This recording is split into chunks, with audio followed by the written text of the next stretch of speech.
Hi, I'm Daniel Rodriguez, here to explain how to use the electronic parking brake on the ZDX. Make sure all the doors are closed and you have your seatbelt on.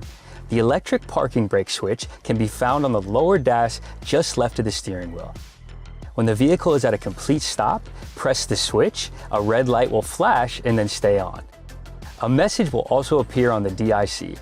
To release the parking brake once the vehicle is on or in accessory mode, apply and hold the brake pedal. Then press the electronic parking brake until the light is off. If the parking brake is applied while driving, the vehicle will decelerate. If the light flashes continuously, a DIC message will display. Do not drive the vehicle if the red light continues to flash. If an amber warning light is on after disengaging the parking brake, see your dealer. For more information, please see your owner's manual.